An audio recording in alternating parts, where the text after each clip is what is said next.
with Cajun Cardboard, coming at you from the great state of Louisiana with episode number 37 of Explore the Card, where we take a deep dive into the Michael Jordan 1990s insert and parallel market. And today's card that we are going to take a close look at is the 1995 Skybox EXL Natural Born Thrillers, as you can see on your screen. Beautiful card. Blue matte with a black kind of inset window with Jordan in his white uniform, ball in his left hand, performing a step back that created so much space for him for a little over a decade in the NBA, and allowed him to get a shot off whenever he wanted to over anybody he chose to. As always, let's start by looking at the actual set that this Natural Born Thrillers, it's plural, insert card comes from. So it is the 1995 Skybox EXL, E-XL, not to be confused with E-X 2000 or some of the other sets with similar names. This is a 100 card base set. Pretty simple, pretty straightforward. The rookies in 1995 were KG, Sabonis, Finley, Stackhouse, Sheed, and Antonio McDyess were probably next in line. Obviously KG was the big ticket, no pun intended. So he was the rookie that everybody was looking to pull. Although back then you'd have been probably pretty happy to pull Finley, Stackhouse, Sheed, or McDyess, to be honest with you, because they were all studs as well. Jordan's card number 10 in this set, and I've got it pulled up right here. So these cards were black bordered, and it's almost like a black paper type texture material. It's hard to explain it, but with that dark black, all those edges and corners, it made it pretty tough to grade. But the card was a real thick card stock, so it was pretty decent material and pretty rigid, pretty sturdy, pretty durable type card. There is a navy blue parallel of this card as well. It looks almost identical. You could honestly, if you're just flipping through cards and you didn't know any better, you could kind of miss it. It's that similar of a look, but it is clearly navy blue compared to the black. I could have pulled it up in my PWCC vault because I've got a few of each, but the navy blue was a parallel version of this card, which was a little bit more rare. This Jordan card number 10 that you're looking up in a PSA 10 is about $125 to $150 card. There's a population of 534. The navy blue parallel base number 10 is about 175 to 225 in a PSA 10 condition, and it's a population of 236. So about half as many of them out there, and it costs about 75% more than the black base version. Let's take a look at the insert sets from the 1995 EXL set. I've got them pulled up here. As always, on the very predictable, very handy, very helpful trading card database, which is tcdb.com. For those of you who are looking to find more information out about sets going way back in time into the vintage world and all the way up through the ultra modern present time, if you're looking to discover how many parallels of a particular product there are, Trading Card Database is a great resource that I use all the time. I can't recommend it enough. You can see there's only 4 insert sets from this Skybox EXL set. There's the cut above, which it should not be confused because this is the normal shaped cut above. Here, I'll even show you a picture of it. These were 1 in 130 packs, so also very rare, but there's a glaring omission. There's no Michael Jordan in here, but I'll pull up the Hakeem Olajuwon. There it is. That's what the cut above cards look like from 1995 EXL. You can see Hakeem over there posting up the great Joe Klein, Arkansas legend. Shout out Jared Kincaid in the great state of Arkansas, one of my teammates in Loyola in college. But that's the cut above right there. Don't confuse that with the really valuable cut above, in 1996 EX 2000, a totally different set. Those are die cut and those are crazy valuable. So not the same thing. This set does not feature Jordan. But then we've got the set that we're going to talk about today, the Natural Born Thrillers. Those were 1 in 18 packs. We'll talk more about that in a second. The No Boundaries, which also features Jordan right here. And then there was an Unstoppable insert that was inserted 1 in every 6 packs. Again, did not have Jordan in that one. So only the Natural Born Thrillers and the No Boundaries featured MJ.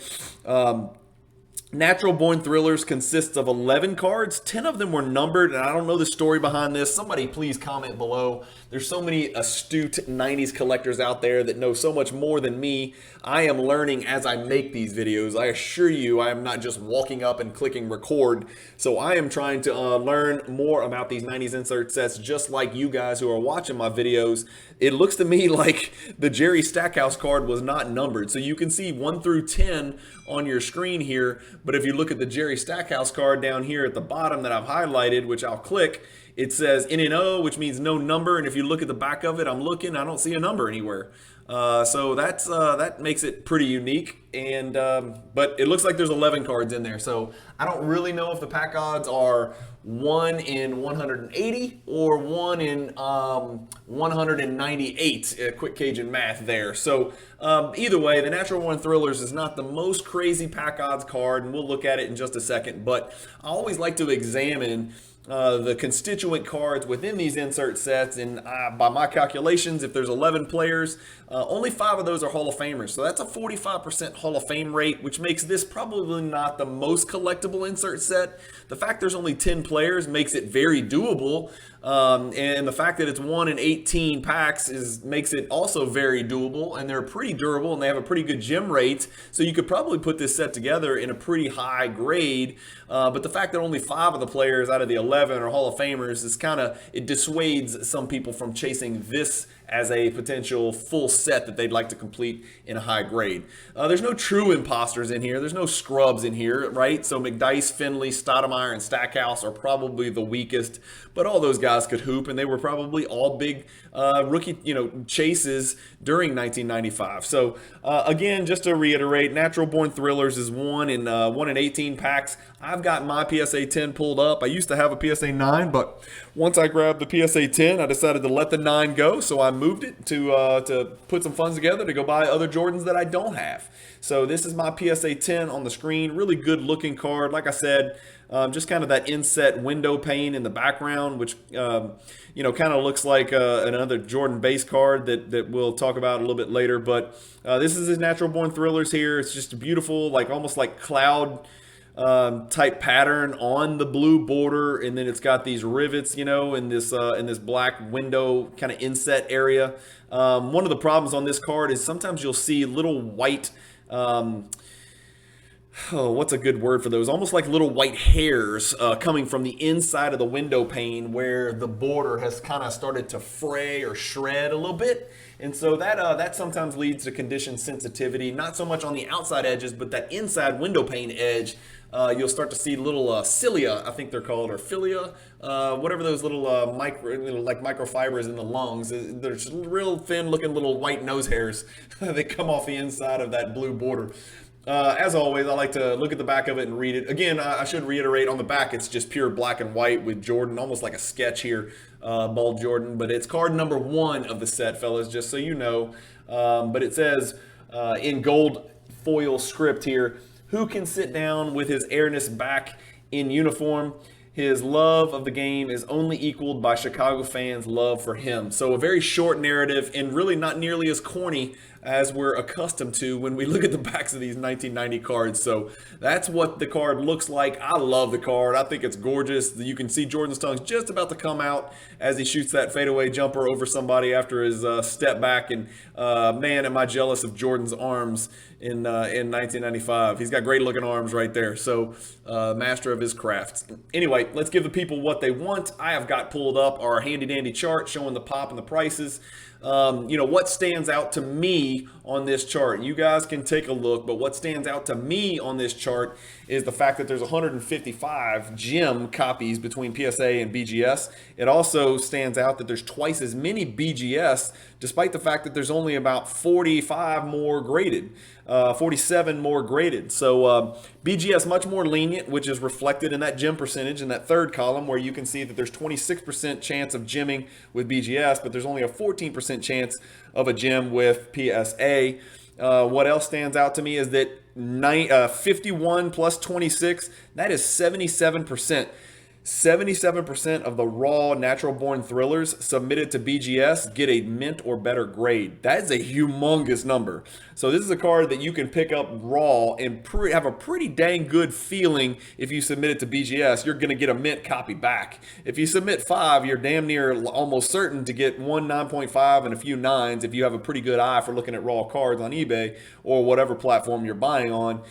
So that stood out to me. 41% of the PSA, graded copies are PSA 9s, but only 14% gem rate, which is pretty typical of Jordan cards. 14% is pretty typical percentage. But the highest sale ever, you can see 12,500 during the crazy 2021 first quarter bubble for the PSA 10 copy. It's already settled back down to less than half of that at 4,920. The same can be said for 9.5. It ran up all the way to 6,400, and it's settled down to way less than half of that number, almost a third of that number at $2,310. 7 combined gem copies have sold in the last 6 months. So this is a card you can find with a little bit over 1 available each month on eBay or whatever I shouldn't say on eBay, on a public platform that is tracked by Card Ladder. Obviously more are being sold privately as well, but those aren't factored in here unless they were included in Card Ladder in the private transaction section. But some other things that stand out to me is that the PSA 10 has gone down 3% over the last 6 months, but the BGS 9.5 has gone up 14% over the last 6 months. Let me know what you guys think about that. PSA 10s are down 3%, PSA 9s are down 19%, but BGS 9.5s are up. They're the only grade on this chart where there's been a noticeable increase. And especially if you compare PSA 9s to BGS 9.5s, there's a huge disparity, a 33% different in growth or decline. So let me know what you think about that in the comments, and let me know if you think there's a good play here from an investment perspective. Again, usually when I look at these, I'm trying to look at the pops and the prices for people to put these into their collection, not necessarily scoop up 7 of them and then flip them 6 months or a year later. That's not usually what these videos are about. These videos are primarily, target focused for either people looking to enter the Jordan market or people looking to pick up particular Jordan cards from the 90s who don't have that particular card that I'm featuring yet. And then just kind of helping them find the right price point to purchase the card, or maybe pick out the right insert to purchase whenever it's a card that's dropped, appreciably in value, which would make it a great time to add it to your collection. So I'm not always really tailoring these to flippers, but certainly you could use these tables for flipping type opportunities if you feel if you deem these my research worthy. So in the right hand column all the way to the end, the only number that's really going to jump out here is 56, man. 56 new PSA 9s added to the pop report just in the last 16, 17 months. That's a lot. Jeez, that is a whole lot. 6 PSA 10s, 9 BGS 9.5s. Let's keep moving. What's on eBay? So I plugged in all I plugged in was natural born thrillers Jordan. There's no retro version of this to my knowledge, and so I didn't even need to include a year or the name of the set. I got 17 results for that. Some of them you're going to see are boxes, but primarily you're going to see the actual card. You guys have to filter this one yourself. Here's one right here that's it's an auction. It's a PSA 10 that you can see on your screen. The last sold was 4,920, and this one is starting at 4,650 with 9 days left. So if you want to put in an initial bid below the last sold PSA 10 price, again, remember that's only a Pop 51 card in PSA 10 condition. That's not a bad opportunity right there. I haven't looked to see who the seller is or vetted the seller. It looks like 100% feedback. This is just at first glance, okay? So I don't know if it's a hacked account or what. I was looking at a card today on eBay and I got real excited. It was a LeBron card that I was looking for, and I just happened to glance over and I recognized that it was one of those hacked accounts. And you guys, please, if you're not on Instagram and you don't follow, card porn or some of the, more investigative accounts on Instagram or Facebook, please be careful when you're buying on eBay. There's a lot of account hacking lately. It'll be an account with 20,000 plus feedback and it'll be 100%. But it's not them actually selling it. It's someone who's hacked their account and is selling sports cards and hoping to pocket the money somehow. Right under it, we got a 9.5 for 6,200. That's a little bit steep, more than double the last sale. An 8.5, another 9. There's going to be a lot of 9s if I had to guess. Here's somebody who doesn't know anything about cards and graded with HGA. Sorry, I'm sure I just lost 2 subscribers who grade with HGA there, but it is what it is. I'm going to speak the truth. PSA 10 here for $12,000. That's a pretty ambitious starting buy it now number. 1249, PSA 9, SGC 9, a Stoudemire, a McDice, a no-numbered Stackhouse right there. Another 9.5, which is at least barely double the last sale, so that's something. A $25,000 version. I don't know if this is autographed by Jordan or it comes with $20,000 in an envelope, but that seems like a little bit of an extreme starting buy it now price, and then another 9. So that's it. Let's look at the boxes, guys. We get 7 results. The first one's an empty box. Don't get excited. And then we've got some sealed wax here, right, with the original hobby exclusive. Again, I always caution you, do your research. I am not an expert at identifying repackaged products from the 90s, so I'm not endorsing anyone to go out and buy boxes from the 90s. Hell, half these cards may be bricked together. Not likely these 95 EXL because they're paper type products, so not quite that high, glossy, shiny finish. So they're not likely to melt together and brick, as they say. But anyway, I don't know if some of these have been repackaged or what. Maybe they pulled out all the natural born thrillers and then threw it back together. I don't know. So be careful when you buy stuff like this. But there's a couple of options down there. This one looks like a decent option here from Dave and Adams, $550.95. That's not too bad. $695. $8.94. There's a couple more options on there. So anyway, that's a look at the boxes. There is one BGS. I don't have it on my chart because there's only one. So there's one BGS 10 out there. There are no black labels, but I think the black label would look incredible against that black inset window pane. As we mentioned, there's 155 combined gems. So over my threshold of combined 100 gems, that's where I kind of like to look, when it comes to like gauging rarity or condition scarcity and things like that. And as we mentioned, a combined PSA and BGS have sold 7 times over the past 6 months. What do I own and what do I grade? I showed you the one I own. That's it, a PSA 10. Once I had the PSA 9 as a placeholder, once I had, I snagged my 10, it was time to move the 9 because I'm looking to have one unique Jordan in the highest grade possible. And once I got that, it was time to move on from the 9 and kind of recirculate some of that revenue into other Jordan cards, or maybe even some LeBron or some other guys that I've started collecting. I'm a firm hold for Cajun Eternity. It's coined, it's patented. Don't try to steal it. That means for a very long time. So I've got this PSA 10. I am neither looking to buy another copy, nor am I looking to sell this copy. I am holding for Cajun Eternity.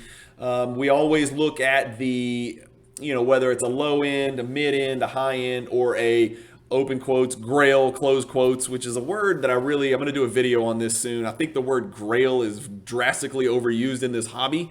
I don't know if it's a word that has been defined or if there's any kind of like, unanimous idea of, or even a majority, agreement on what the word grail should mean in the hobby. Like how much value does a card need to have for it to be considered a grail? And then there's some people that are like, well, it could be a grail for you, but not a grail for me. I don't like it. I think we need a firm definition. I don't know if there's a board of directors of this hobby worldwide, but we need to talk to somebody and get a definition of the word grail, because along with a couple of other terms in this hobby, the word grail is way overused when it's not applicable. All right, so let's look at some other cards in this price range. As we talked about on our chart here, right, the PSA 10 is worth about $5,000, okay? So I've got 3 cards pulled up on Card Ladder in about that same price point. The Frequent Flyer Club Upgrade, which is a card that we looked at sort of last week when we did episode number 36, where I examined the Michael Jordan Slick Silver, but this is the upgrade parallel. So this is a parallel of an insert. This is the upgrade, much more rare than the base. So we've got that card. We've got the 1998 Planet Metal, which I've talked about before. A lot of people are familiar with the more popular 1997 Silver Foil Planet Metal. And then we've got pulled up the Warp Speed, which is the 1995 Stadium Club, one of my favorite Jordan inserts to look at for a million different reasons. It's undeniable that that is a beautiful card, and I am very biased. But which of these cards would I rather have in order, out of those 4 cards included, with our natural born thrillers that we're looking at today? My order is the Planet Metal, and it's pretty much because it is an insert that comes from Metal Universe, whether it be 97 or 98. I highly value that set, and I highly value the inserts from that set. I'm trying to collect as many inserts and parallels from 97 and 98 Metal Universe and Metal Universe Championship that I possibly can. And this is one of them. It's only a pop 30, so it's a little bit more scarce, a little bit more rare than the Natural Born Thriller in PSA 10. So that would be my card number one, and it's die cut, and it's just a really unique card, to be quite honest with you. So that would be my number one. Number two would be Warp Speed, just because I think it's the most beautiful Jordan insert ever made. I'll just go on record and say it. This is my favorite Michael Jordan insert to look at, me personally. Again, just my opinion. So I would go with the Warp Speed next. It's a pop 47, which is about the same as the Natural Born Thrillers. The next one would be the Natural Born Thrillers that we talked about. So this would be card number 3, and then the last card would, for me personally, would be the Frequent Flyers Upgrade, even though it's a pop 18, and probably, I don't say this very often, but probably a little bit undervalued because it's a miserable pack odds, and it's an insert parallel. So it does have rounded edges on there, and you know, like I said, even if you look at the BGS 9.5s, that's going to be a low pop 28. PSA 9s, that's going to be a low pop 23. BGS 9s, that's going to be a low pop 39. So just a tougher pack odds card right there, but it's still fourth just because I don't think it looks as good as the others. It's kind of gimmicky, you know, kind of like it's a you know, frequent flyer card, you know, kind of phone card kind of deal. But anyway, that's my order: Planet Metal 1, Warp Speed 2, Natural Born Thrillers 3, Frequent Flyer Upgrade 4. Guys, let me know what you think and what order you would choose if you had to choose amongst these cards, which are all about the same value, right in that $5,000 range for a PSA 10. On the Cajun Cardboard Jordan Card Relevance Scale, I am going to give this Natural Born Thrillers a 5.5 out of 10 for Jordan collectors. It's not rare enough to get into the 6.5, 7 range. It's just not valuable enough because it is a, you know, it falls into that low end category for all grades, including PSA 10, despite the fact that it jumped into the high end value during the first quarter of 2021, like so many other cards did. But I'm going to give this card a 5.5 out of 10. That's just where I'm at on the card. You know, it is important, I think, because it's a really, really great looking card, but 5.5 out of 10 is what I give it. Let me know what you would give it on your scale of 1 to 10. And then also let me know what you would like to see in episode number 38 of Explore the Card. If there's a particular card you want me to take a look at, I can't promise anything, but I'll consider it. And I'm just kind of working off my own little list here. But anyway, hopefully you guys enjoy these videos. I do appreciate it. The channel's growing really quick. There's a lot of big things happening behind the scenes that I haven't shared with you guys yet. I've resisted the temptation to monetize because I don't want my viewers watching commercials, to be quite honest with you. I don't know if it will always be that way, but I like it that way for now. When you guys tune in to see my channel, you see me, you see Jordan cards, you see 90s stuff, you see investment videos, you get to see the content, and you know, you don't have to buy tampons or, you know, Kool-Aid or, you know, whatever the hell else, you know, automobile insurance. You don't see the little general on my channel trying to sell you car insurance. So I'm going to keep it a non-monetized for now and not chase the penny. I say the penny because I think it's really hard to make money doing this crap. I don't think it's as easy as people think it is, but I'm certainly not chasing the penny. I'm not even chasing the dollar. Maybe I'll chase the $100,000 one day, but who knows? As of right now, I want you to watch this commercial free. So anyway, again, I'm rambling. Thank you guys for watching so much. I do appreciate it. Keep collecting. Stay positive in the hobby, fellas and gals, and peace.